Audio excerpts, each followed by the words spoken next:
नमस्कार, मैं दलेर सिंह आज एक बड़े अहम मुद्दे को लेकर आपके बीच में प्रस्तुत हुए हैं। बेटी पढ़ाओ बेटी बचाओ सरकार की बड़ी मुहिम है।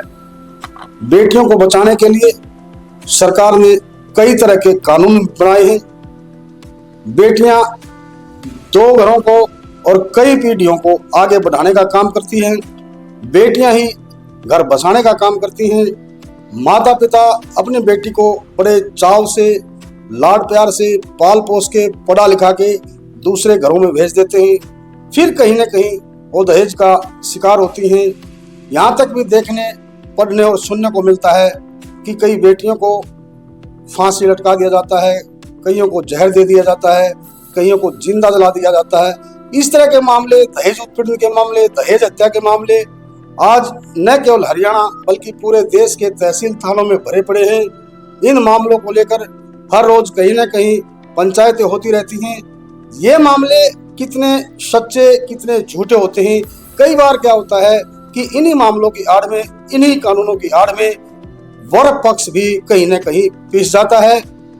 ये जो मामला आपके बीच में हम दिखा रहे हैं, इसमें हम न पीड़ित पक्ष की ओर से बोल रहे हैं न आरोपी पक्ष की ओर से बोल रहे हैं। मामला केवल जनता को जागरूक करने का है कि इस कानून के कितने फायदे और कितने नुकसान हो रहे हैं, घर उजड़ रहे हैं। इसी तरह का एक मामला है, एनआरआई हैं अनिल कुमार, जो हिसार रहते हैं, विदेश में थे तब इनकी शादी हुई। क्या नाम है जी आपका?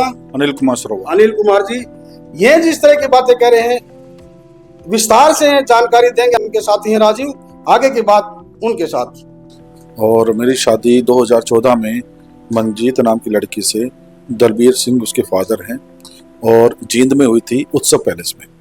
शादी बिल्कुल नॉर्मल तरीके से हुई थी। 27 बंदे गए थे और कोई डिमांड नहीं थी, कोई कुछ नहीं थी। और जो बिचौलिया है वजीर सिंह चौहान, उसने भी एक्सेप्ट किया है, आई हैव द एविडेंस। और उन्होंने कहा है कि कोई दहेज की डिमांड नहीं थी, ना कुछ था, बस वो एक एनआरआई के चक्कर में शादी उन्होंने कर ली। तो एनआरआई के चक्कर में उन्होंने शादी कर ली और अब उसके बाद उन्होंने दहेज का केस लगा दिया, जिसमें आपके ऊपर आरोप लगाया गया। कितने अमाउंट का जो है उन्होंने एफआईआर लॉन्च कराई आपके खिलाफ, उसमें क्या क्या था? जी, मेरे पास ये लिस्ट है जो ये बताती है कि 40 लाख, लगभग 30 से 35-40 लाख रुपए की लिस्ट है। अच्छा। अब एक बताओ जी, एक लेबर क्लास है जो एसपीसीएल रिटेल पानीपत में है, पहले लेबर क्लास में था, अब प्रमोट होकर क्लर्क बने हैं। और उसमें भी डिसिप्लिनरी एक्शन हो गया उनके ऊपर। डिसिप्लिनरी एक्शन में ये उनकी एसपीसीएल की रिपोर्ट है मेरे पास। ये भी लीगल डॉक्यूमेंट है। इसमें कहते हैं जी हमने तो 5 लाख रुपए हमने फैमिली फ्रेंड से लेकर शादी करी थी। अब इसमें बताइए, दोनों लीगल डॉक्यूमेंट हो गए हैं, ये भी और ये भी। अब इसमें सच्चाई कौन है, ये वही बताएंगे। अब ये कह रहे हैं कि ये दहेज की लिस्ट है, ये सच्ची है, तो ये डिसिप्लिनरी एक्शन झूठा हो गया, नॉन कंप्लायंस में आ गया। अगर ये सच्चा है तो ये दहेज का केस झूठा हो गया। अब तो ये चीज तो वही पक्ष रखेंगे ना कि भाई सच्चाई क्या है।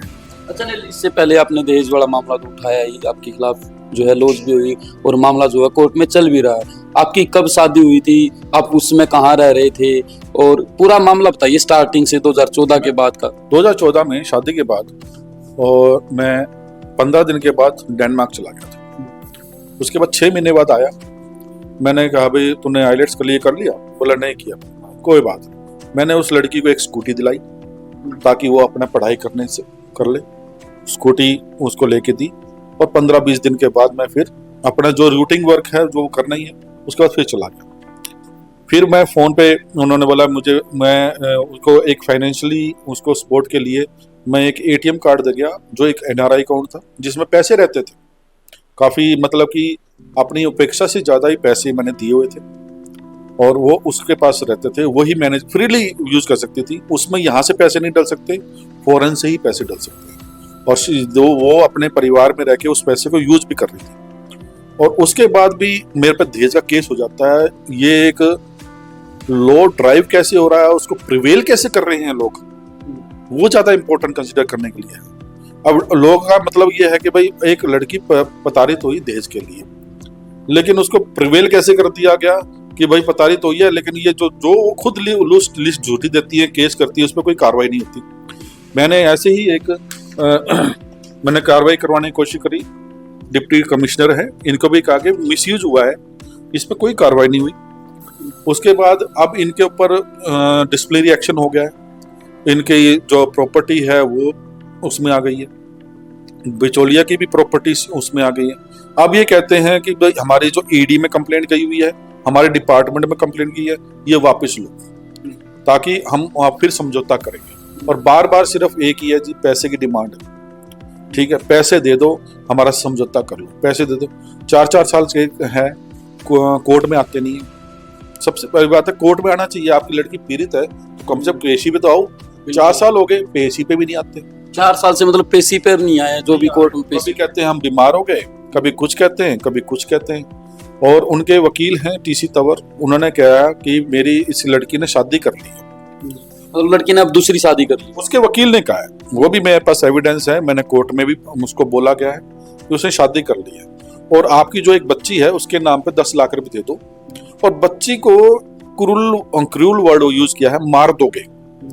एक बच्ची को कैसे मार देंगे ये पहले पूछना चाहता हूँ। और 10 लाख रुपए एक्सटॉर्शन किस बात की मांग रहे हो? मेरी बच्ची है, मुझे कैसे उसकी रेख देख करनी है मैं जानता हूँ।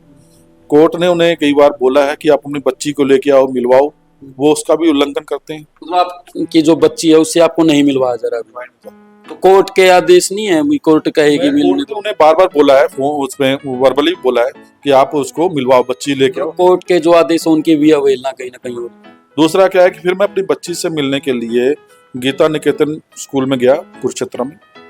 मुझ पे किडनैपिंग का केस लगा दिया गया अपनी बच्ची का ही, जो बिल्कुल निर्धार हुआ। उसमें इंक्वायरी हुई, इंक्वायरी होने के बाद भी वो बिल्कुल जीरो पाया गया। ना स्कूल वालों के प्रिंसिपल ने कोई ऐसी वो बात कही, बोला जी नॉर्मल तरीके से आए थे, बच्ची के बारे में पूछा था बस, और वो एजुकेशन के बारे में पूछ रहे थे उनकी, कैसे कैसे पढ़ रही है, क्या है क्या नहीं है। उसके बाद वो कहते हैं कि फिर वो कहती है हमें पैसे दे दो। मैं ये कोर्ट में आके पहले पेश तो हो, ये आप प्रताड़ित कैसे हो वो तो बताओगे।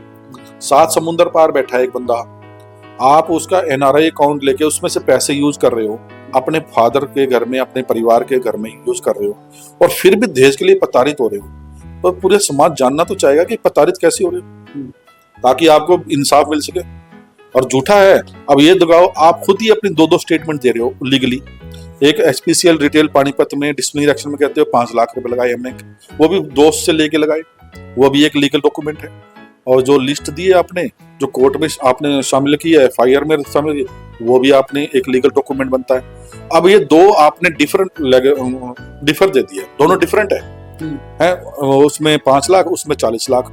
तो सच्चाई कौन सी है? अच्छा, ये तो चलो आपने सारी चीजें बताई दी, आपके ऊपर दहेज का मामला हुआ, उन्होंने जो एविडेंस मतलब जो एचपीसीएल की तरफ से आए और जो कोर्ट में आए वो दोनों, उनमें डिफरेंस है, बहुत ज्यादा डिफरेंस है। सुनने में आता इसी बीच आपने सुसाइड का भी अटेम्प्ट किया था। जी हाँ, इतना प्रताड़ित कर दिया था कि बार बार हमारे घर में आते थे।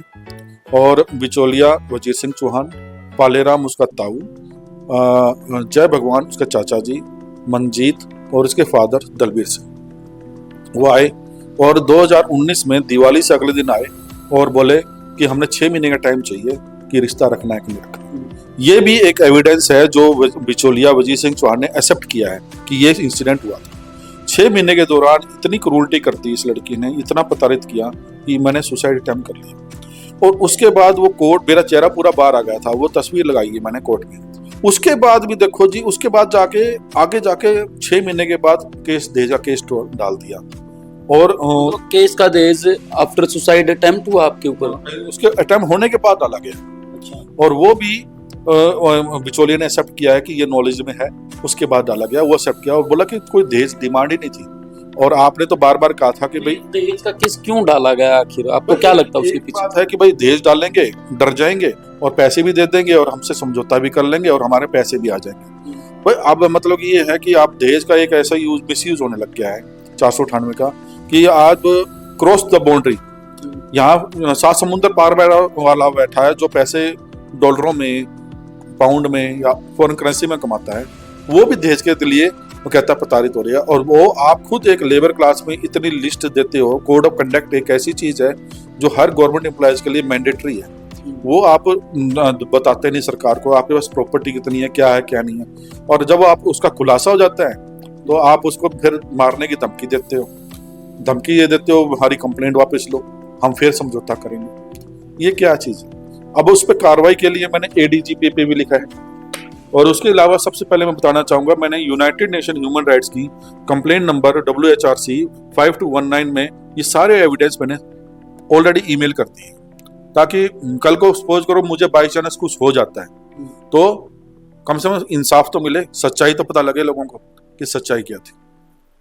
और उसका लड़का मनदीप है, 13 मई 2023 को कहता है कि मैंने ऐसी से दहेज दान दिया। उस लड़के ने मेरे पैसे यूज किए हुए 40 लाख रुपए से लिए थे, 40,000 रुपये मुझसे लिए, और वही लड़का कहता है हमने दहेज दान दिया। अब वही पूछ रहा हूँ भाई दहेजदार कौन सा दिया? तुमने 2 लिस्ट दे रखी है सरकारी, अब ये बताओ तो सही कौन सा है। 4 साल से मेरा सारा कैरियर, मेरी लाइफ बर्बाद हो गई। अब ये बताइए कि इंसाफ कैसे होगा? पुलिस वाले को पैसे दे के दबा देते हैं, सामने आते नहीं। और मुझे अब पता चला है जी, मेरे अलावा काफी लोगों के साथ भी इन्होंने ऐसे किया हुआ।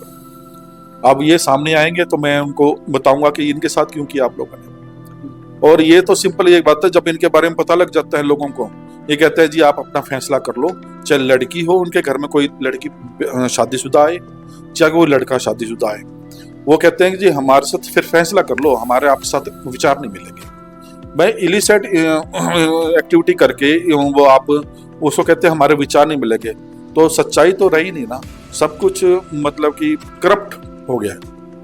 बिल्कुल, आप अभी सुन रहे थे अनिल कुमार, जो कि एक दहेज के मामले में फंसे हुए हैं, NRI हैं। हालांकि NRI थे, आज ये कहेंगे कि NRI थे, क्योंकि ये विदेश में रहते थे, वहाँ कमाते थे अच्छा। और जींद की एक लड़की जिसके साथ इनकी शादी हुई, जींद के एक निजी होटल में इनकी शादी होती है। और आगे चलकर वो इन्होंने ये भी बताया कि वाइल्ड ये क्या था, वो मतलब विदेश जाने की उसकी इच्छा नहीं थी। नहीं, इच्छा थी, उनको ये लग रहा था कि पूरा परिवार हम, वो जैसे पुराने का टाइम है ना, आज से 30, 35, 40 साल पहले जैसे पंजाब में सरदार होते थे, पूरा परिवार ले जाते थे। इनका कंसेप्ट ये था कि भाई हमने 2 NRI फंसा लिए हैं, दोनों NRI हमें बाहर ले जाएंगे और हम ऐश करेंगे। लेकिन जो कंडीशंस हैं वो तो आपको फॉलो करनी पड़ेगी। और मिनिस्ट्री ऑफ एक्सटर्नल अफेयर में ओवरसीज NRI मैरिज में साफ साफ कहा गया है, कोई भी कानून, कोई भी ऐसा उल्लंघन मत करना जो मिसयूज हो कानून का। और इन्होंने शुरू से लेकर शाम अभी तक का सारा मिसयूज किया हुआ है। जो एविडेंस बताते हैं, आप code of conduct he follow नहीं करते, जो इंटरनेशनल एक ऑर्गेनाइजेशन है United nation convention against corruption में, इंडिया मेंबर है उसका, 140 कंट्री की कन्वेंशन के साथ डीड है कि हम करप्शन के साथ अगेंस्ट हैं। और ये खुद ही करप्ट हैं और बार बार बोलते हैं कि हम तो कुछ भी कर सकते हैं, हमारा कानून क्या बिगाड़ देगा। अब ये बताओ, कानून एविडेंस होने के बाद भी इनके ऊपर खिलाफ नहीं जाता, इनके ऊपर कार्रवाई नहीं कर सकता, तो फिर इंसाफ कैसे मिलेगा? आप बिल्कुल, ये मेरे साथ अनिल कुमार थे, जो कि हिसार के रहने वाले हैं। और दहेज के एक मामले में ये जो इनका विचाराधीन है अभी भी, जो दहेज के झूठे मामले होते हैं, हालांकि हम झूठा नहीं अभी कहेंगे क्योंकि विचाराधीन है, हालांकि ये जांच का विषय है। हालांकि इन्होंने 2 एविडेंस ऐसे दिखाए हैं जिसमें जो लड़की के पिता हैं उन्होंने जो शादी में पैसा लगाया वो वहीं एक जगह कुछ हो रहा है और दूसरी जगह जो FIR में दिया गया है वहाँ कुछ हो रहा है, जिससे साफ ये जाहिर भी हो जाता है कि कहीं ना कहीं मिसयूज या फिर कहीं गोलमोल तो जरूर कहीं ना कहीं है। हालांकि अब देखने वाली बात होगी कि इस पूरे मामले में क्या कुछ होता है। आप लोगों के कमेंट जरूर कीजिएगा। आजकल जो दहेज के मामले आते हैं, आप लोगों क्या सोचते हैं उनके बारे में, क्या वो मामले झूठे होते हैं? आप लोगों का क्या कुछ कहना, कमेंट जरूर करें।